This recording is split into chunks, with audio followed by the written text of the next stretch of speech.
let's start with a matrix and talk about some specific subspaces that come out of a given matrix. All right, so what we're going to look at now is what we're going to call the column space of a matrix.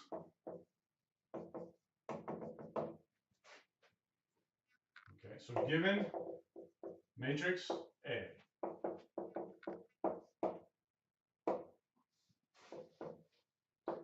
the column space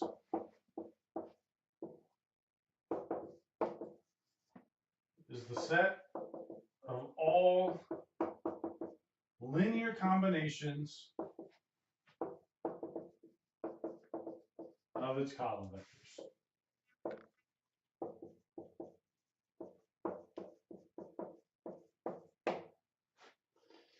Right, so I have a matrix, I have the vectors that make up its columns. If I look at all linear combinations, and we'll see that that is in fact a column space. So let me remind you what I mean even by linear combinations.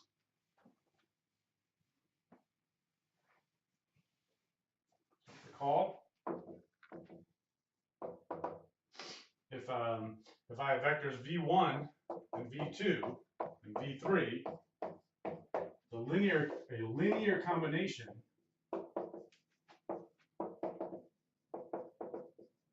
of v1, v2, v3 is just an added up version where each of these might be scaled by different factors, by different scaling factors. Is C1 V1 plus C2 V2 plus C3 V3. That's a linear combination where C1, C2, and C3 can be anything I want them to be.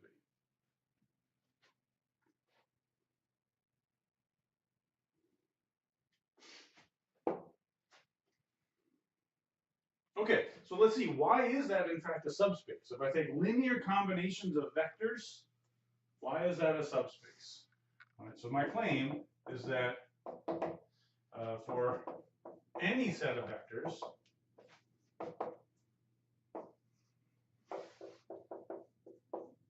V1 through Vk, they might come from columns of a matrix. That's what we're looking at here. The column space of a matrix will be the linear combinations of its column vectors. But for any set of vectors, V1 through Vk, the set of all linear combinations is in fact a subspace. That's my claim.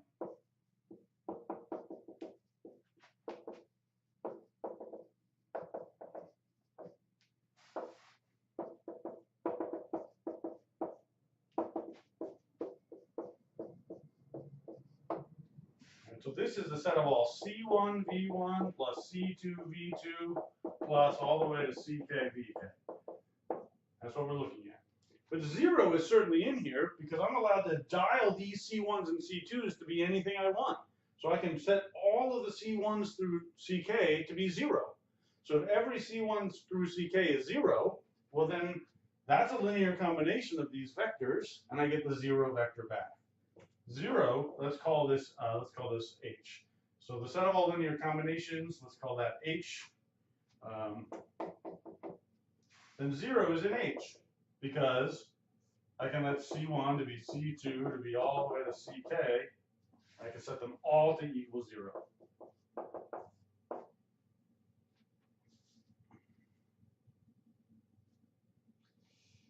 If I took a vector that looked like this and I scaled it by anything, by 10, well then I'd simply scale each of those coefficients, scale each of those component pieces, and I'd still get a combination where I have a constant times V1, constant times V2, and so on, all added up. I'd get a linear combination of the vectors V1 through Vk.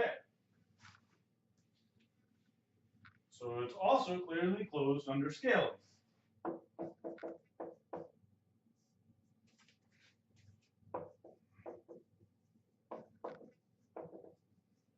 So let's say C times C1 V1 all the way to CK Vk is C times C1 V1 plus all the way to C CK Vk. And the point here is that these things are all this is a linear combination of V1 through Vk because I've just got a scale version of each of V1 through Vk added up. It just changed the scale. It's also closed under addition.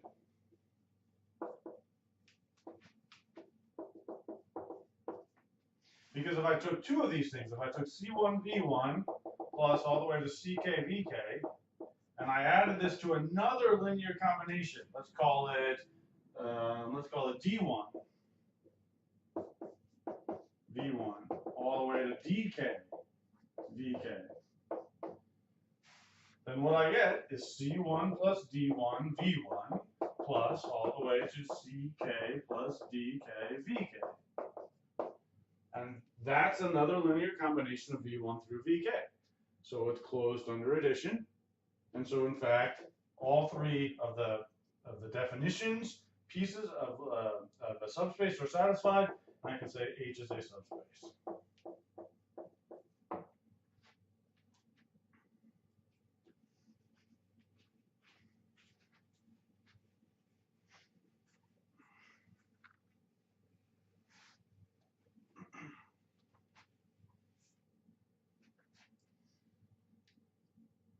Okay. Now, we'll go back to the column space of a matrix, but before we do that, we need to talk about the idea of a basis. Right, a basis. A basis for a subspace. Again, I'll give a definition, and then we'll look more in detail about how it actually works.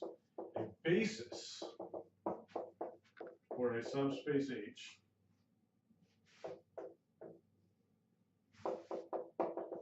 is a linearly independent spanning set.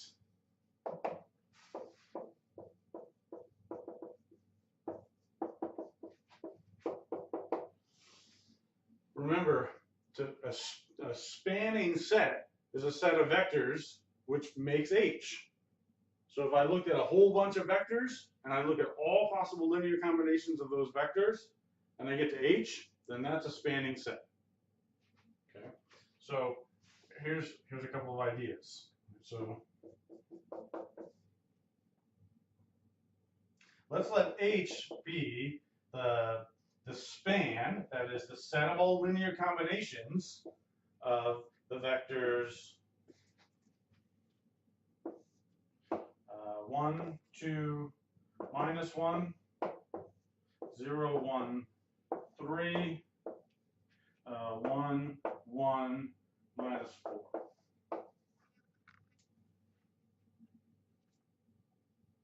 So H is the span of these vectors. By the way, another way of saying that is that H would be the column space of the matrix given by these vectors. Because the column space is the set of all linear combinations of the columns, and that's exactly what span means. Span means all linear combinations of a set of vectors. So if H is this, a basis is a linearly independent spanning set. So we can ask, are these vectors linearly independent? This is a spanning set. Are they linearly independent?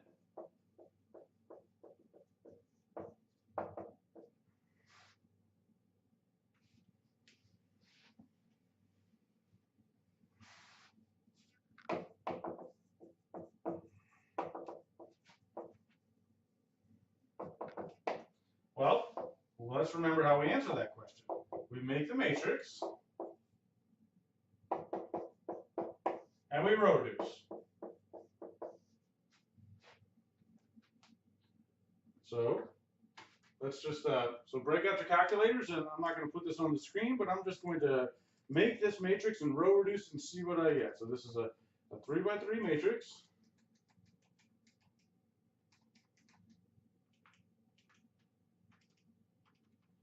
And if I row reduce it, what I get is the following.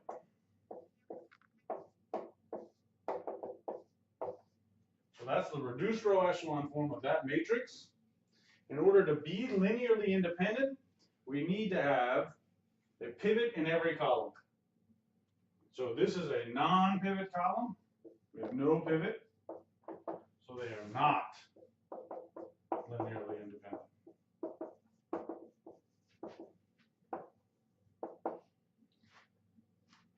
What does that really mean here? Right, so notice what this means. This column corresponds to, we want to think about this as a free variable column. This is not really a system of equations. It is not a system of equations at this point. We don't have a constant column at the end. But this one is, if we did, we would think about this one as being the free variable. That is in, so what does this mean? Right, so this means that I can say, so suppose that I had, remember, let's call this V1, V2, V3.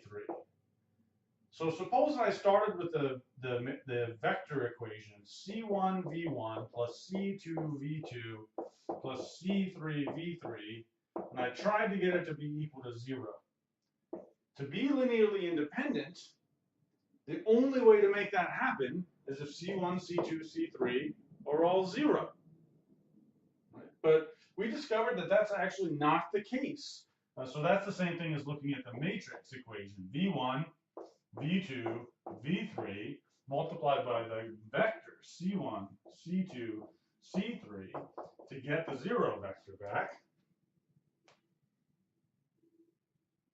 which is actually the same thing. So that as making, how would we solve this matrix equation? We'd solve that matrix equation by looking at 1, 2, minus 1, 0, 1, 3, 1, 1, minus 4. Now we have a system of equations. The zeros correspond to the 0 vector. Row reducing, well, we just row reduce. That column of zeros at the end doesn't change anything. When we row reduced, what we got was 1, 0, 0, 0, 1, 0, 1 minus 1, 0, 0, 0, 0. Now we can talk about this as being a free variable.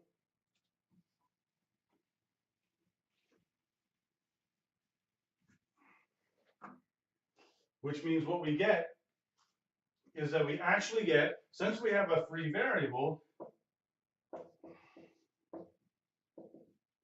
what we get is a non-trivial solution.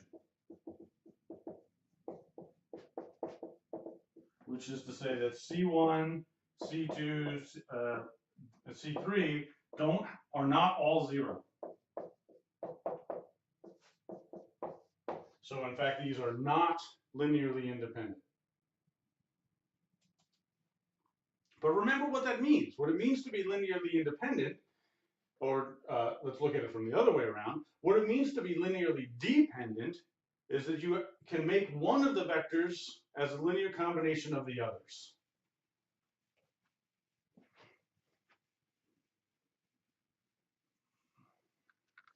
So what this means is, so let's note that V3 was actually V1 minus V2. So if you look at the vectors that we had, vector V1 was 1, 2, minus 1. V2 was 0, 1, 3. V3 was 1, 1, minus 4. So if I take these and I subtract, then I get this. So what this means is V3 was not necessary. I didn't need it. I could create it out of V1 and V2. And so since I didn't actually need V3, that's the one that made this set not linearly independent. V1 and V2 are linearly independent, and I don't need them. I can make V3 out of them, which means that I can conclude that a basis for H is instead just the two vectors that I needed, V1 and V2.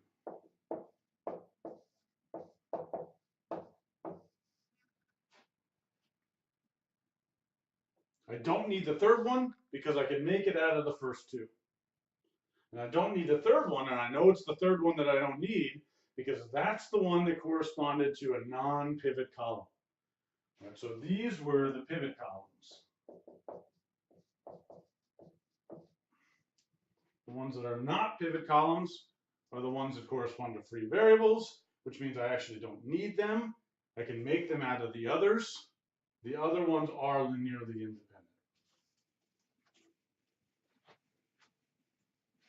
So let's just do a simplified version of that problem. Let's find a basis for H, which is the column space of the matrix A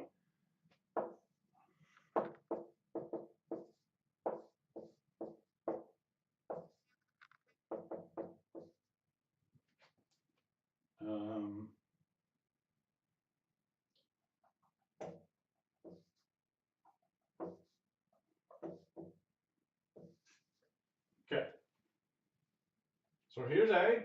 Column space of A we're going to write as col A. And col A is the span of the column vectors of A, which is the set of all linear combinations. So as always, all we're going to do is take A and we're going to row reduce it. So I'm going to put this into my calculator. It's 4 by 4.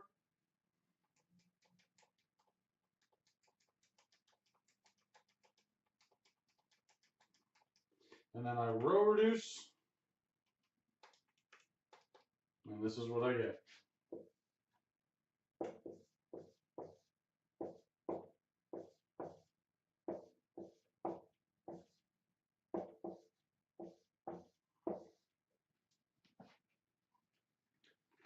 Pivot, pivot, pivot, non-pivot.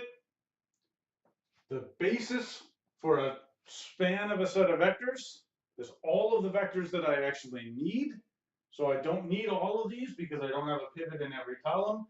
I only need the first 3. So the basis is just the first 3.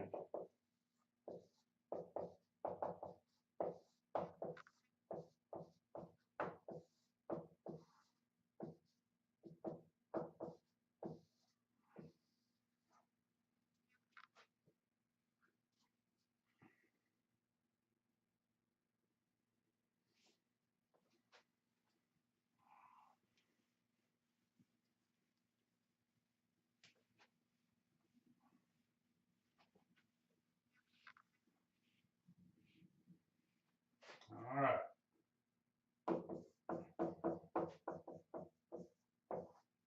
The null space. The null space is a little bit different. Again, we're going to start with the matrix and we're going to come up with a subspace based on that matrix and then discover how we can write down a basis for a null space for a given matrix. So let's look at this, right? So we're going to start with the matrix A.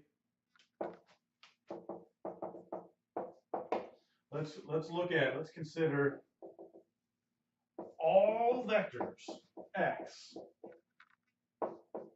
with ax equals 0. 0 for empty for null. Null space is the word null comes from the fact that we're setting ax equal to 0. So I'm looking for all vectors which get sent to 0 under the linear transformation given by the matrix A. So everything that gets sent to 0. So notice that A times 0 is 0. A times this, and for any vector 0, anything times it is a 0. So let's call H all vectors. So we're gonna call this the set H. H is all vectors with ax equals 0. So 0 is an H because A times 0 is 0. Notice that A times CV, let's say that if V is in H, then A times CV is C times AV, which is C times 0, because AV is 0, because V is in H. So that means this is 0. So it's closed under scaling. And if V and W are both in H, then A times V plus W is AV plus AW. But if these are both in H, that means that AV is 0 and AW is 0. So I get 0 plus 0, which is 0. So everything that gets sent to 0 is in fact a subspace because it satisfies the 3 definition pieces of being a subspace.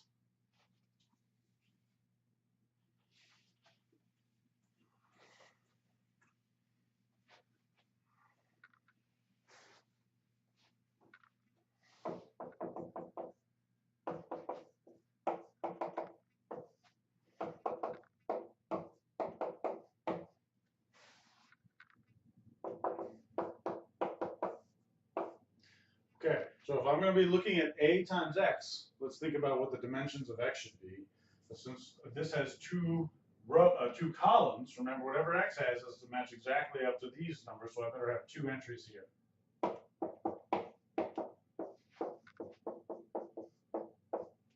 is this vector x in the null space of A, which we're going to write as null A? Well, this is a pretty easy thing to answer. I just need to say, what is A times x? If I get 0 back, then the answer is yes. If I don't get 0 back, then the answer is no.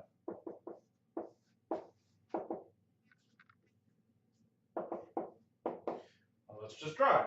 I get 1 minus 3, which is negative 2. And that's all I need to know. I don't even care about the rest of this stuff. It's not 0. The 0 vector is the vector that has 0 everywhere. We can write it down. Negative 2 plus 1 is negative 1. 1 plus negative 2 is negative 1. But that's not 0, so no.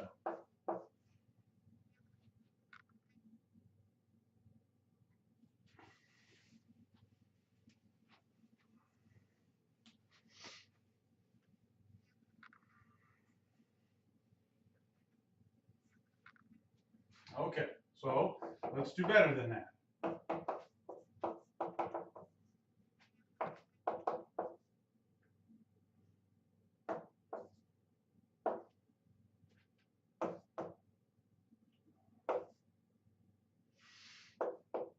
So for this matrix,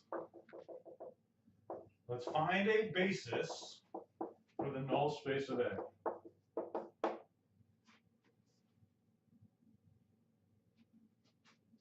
Well, x is in the null space of A if AX equals 0. So we're looking at this equation, AX equals 0. But we know how to solve any matrix equation, AX equals B. We take the matrix A,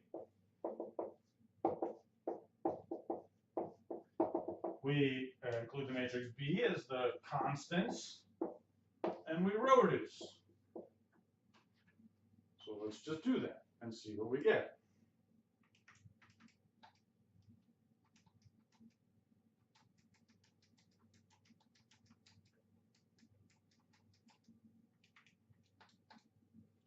What we get is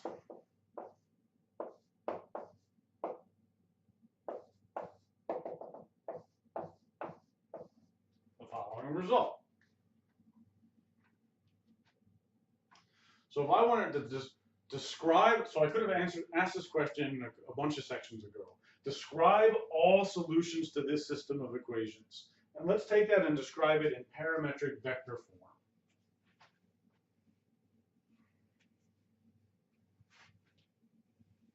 So if I took this and turned it into a description of the solution in parametric vector form, this is x1, x2, x3 constants. I get x1 plus x3 is 0.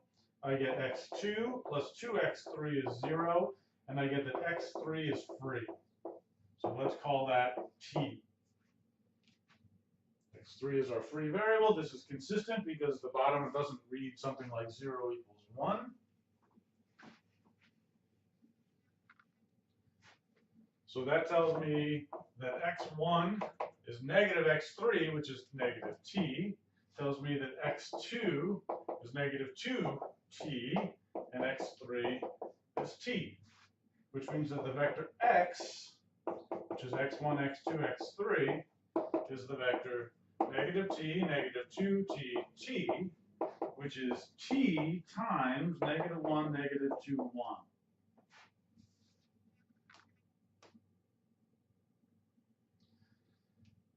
So this describes all possible vectors x which are in the null space. And so that tells me that every possible vector x is just a scaled version of the vector minus 1, 2, minus 2, 1. This is all linear combinations of this single vector because I have only one free variable x3. And so what that tells me that null A is in fact the span of just that single vector, minus 1, minus 2, 1. Because if I took this and asked for the span of a single vector, I'm asking for all scaled versions of that single vector. So a basis for the null space of the matrix is given by looking at the parametric form, vector form solution to AX equals 0 and pulling off the vectors that we get. Let's look at one that is a little bit more complicated. It'll give us more than just one vector.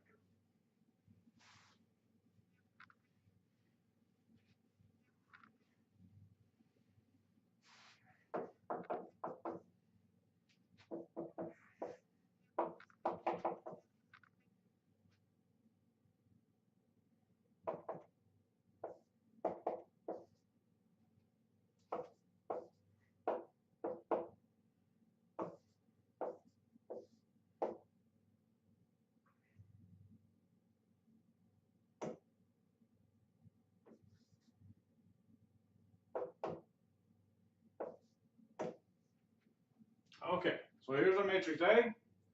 Let's find a basis for null A. So we're looking at AX equals 0. So we're looking at -1, 0, -1, 2, 3, 2, 1, -1, 2, 2, 0, 1, 1, 2, -1, 3, 0, 0, 0, 0, and we row reduce.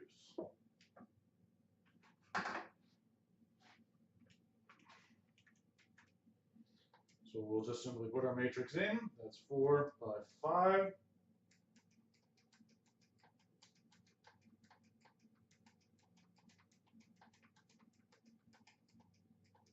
And we row reduce. And what we get is the following.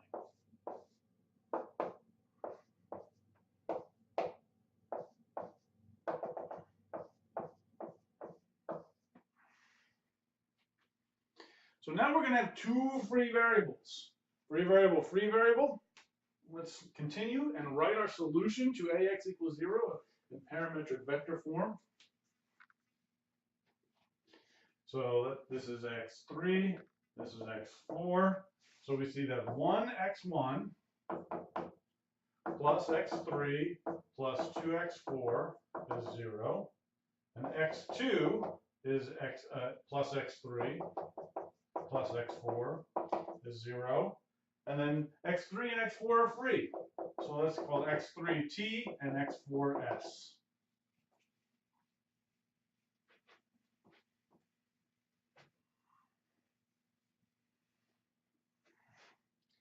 So this becomes x1 is negative t plus 2s plus negative 2s, negative t minus 2s. x2 is negative t minus s.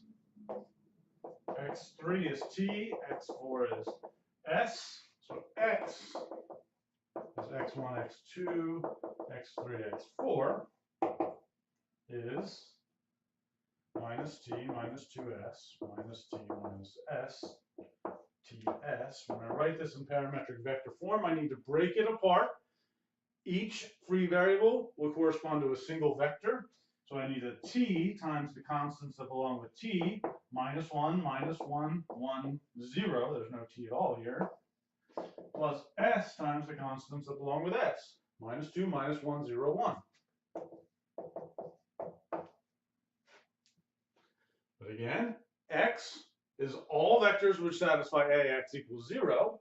And what we see is all linear combinations of now two vectors. This is all scaled and summed versions of these two vectors, which means that these two vectors are in fact the basis for the null space of the matrix.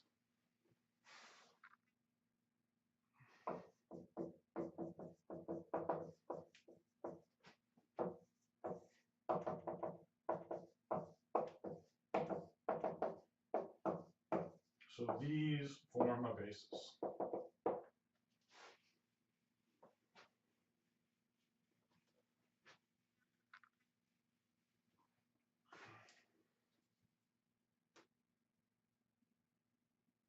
Okay, now let's notice something.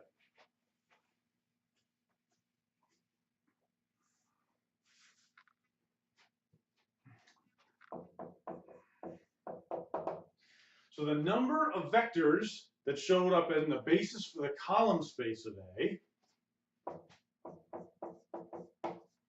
How many vectors do I get for the column space of A? Well, remember what we did was we row reduced A we found out where the pivots were, and we took the vectors off of the original matrix A that corresponded to the pivot columns. So this is the columns of A corresponding to pivot positions.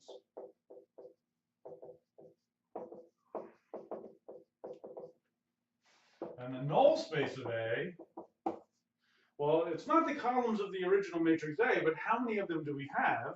Well, for every free variable, we get a vector back that belongs in the null space of A that we use. All right, so each free variable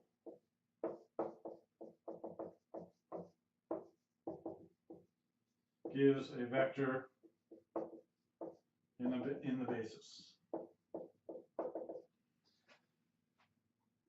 Which means if I take the number of vectors that are in a basis for the column space, that's all pivots, and then I take the number of vectors that are in a basis for the null space, that's all free variables, which is all non-pivots, I get the number of columns of the matrix A that I started with. All right, so the number of vectors in the basis for col A plus number of vectors in basis for null A is equal to the number of columns of A.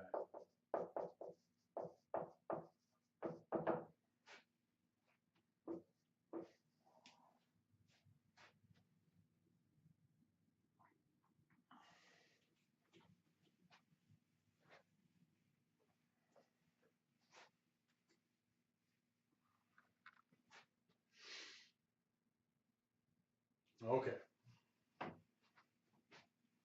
Two more ideas we're going to talk about from these two sections. The first is called dimension. And we're really right at a good point to talk about it. The dimension, again, I'll give a definition.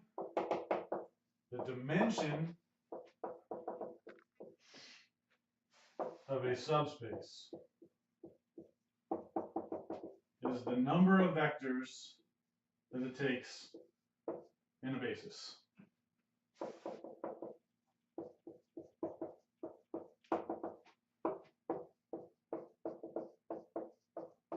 Remember, a basis is a linearly independent spanning set. All right, so for a matrix A, in order to get the column space of A, we went down and we found out where the pivots were, and we took the original vectors off of the columns of A that corresponded to the pivot columns. And so the dimension in that case, in this case, so if H is the span, is the column space of A, then the dimension of H is the number of pivot columns.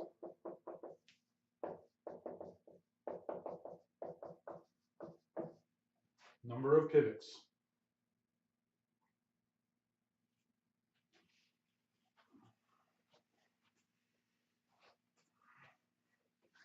And so related to that, just because we see this show up so often with a matrix, the rank of a matrix A is the dimension of the column space, which is the number of pivots.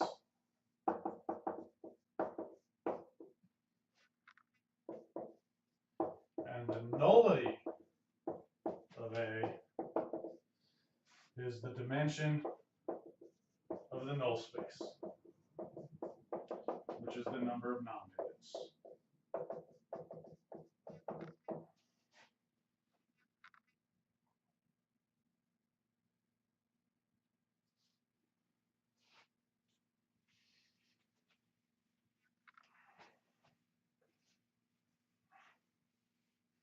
These things are usually generally pretty easy to actually find. Let's find rank A and the nullity of A for this matrix.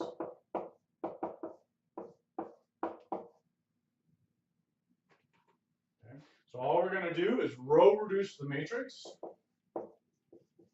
and see what we get.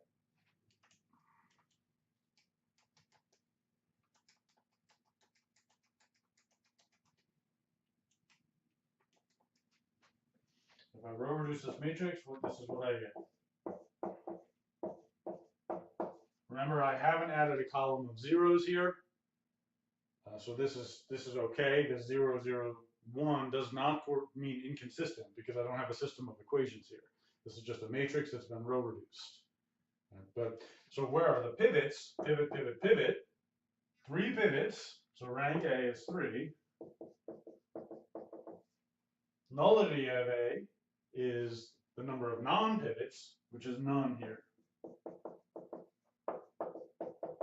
So the nullity of A is 0.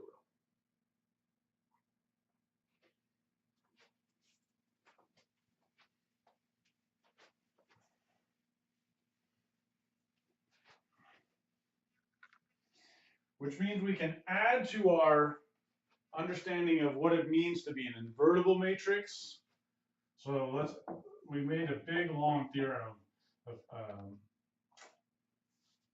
about everything that we've looked at in terms of linear transformations corresponding to a matrix. I'm going to add one step to this, which is to say that A is invertible.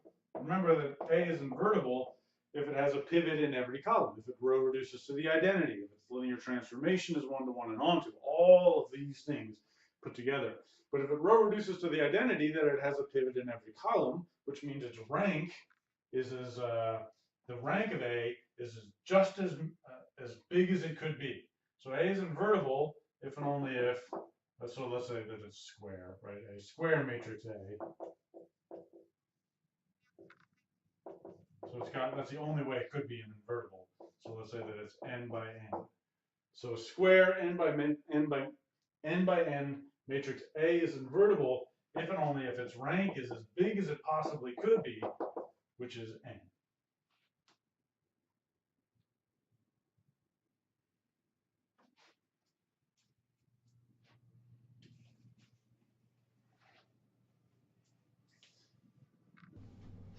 Finally, we're going to define a linear transformation in this more abstract setting of a vector space, but it's really not different than before. A linear transformation from vector space V. We can actually go from 2 different vector spaces between 2 of them, V1 to V2, which are vector spaces, is a function t from V1 to V2 between the 2 sets with t of C1 V1 plus C2 V2 equal C1 T V1 plus C2 T V2. So in other words, you can factor a scaling out of the transformation, and you can also distribute the transformation across the 2 pieces. So adding up and then applying the transformation is the same as applying the transformation and then adding. Scaling and then applying the transformation is the same as applying the transformation and then scaling. That's what it means. That's what it meant to be a linear transformation before. It means the same thing now, because in a generic vector space, we still have addition and scaling, just as before.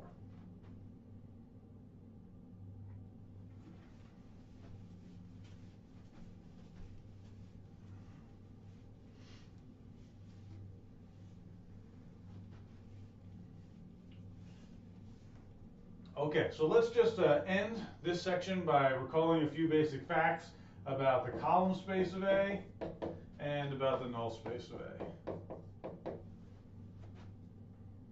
So the column space of A is the span of the column vectors of A. And so if A is, let's say A is m by n, rows by columns, then this is a subspace. So if I have m rows down, that means each column vector is in Rm. So the span of the columns is a subspace of Rm. All Right, so what's the biggest this could possibly be? If it's a subspace of Rm, the biggest it could possibly be is all of Rm. Right, so this is it is equal to col A equals Rm. That's the biggest it possibly could be, if and only if the vectors that we get, the column vectors, well, let's say if and only if the transformation T, right, so x goes to ax, this has got to be onto. So I have to get everything back.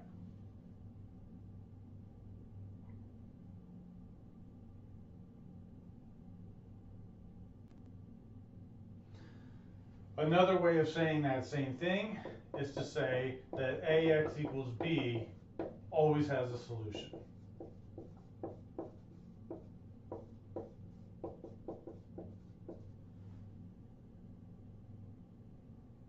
Okay, and null A, what we're actually figuring out is the solution set to ax equals 0, which we get by writing that solution set in parametric form. And so write in parametric form, and we pull off the vectors to form a spanning set.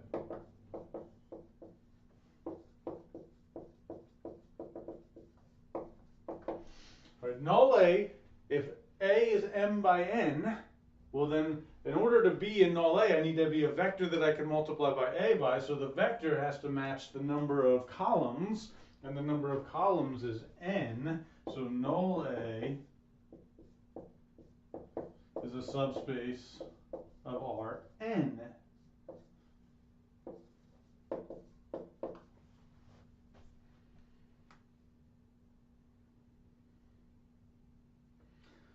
So just some differences between the two. And we'll come back and add some more when we get into some later sections.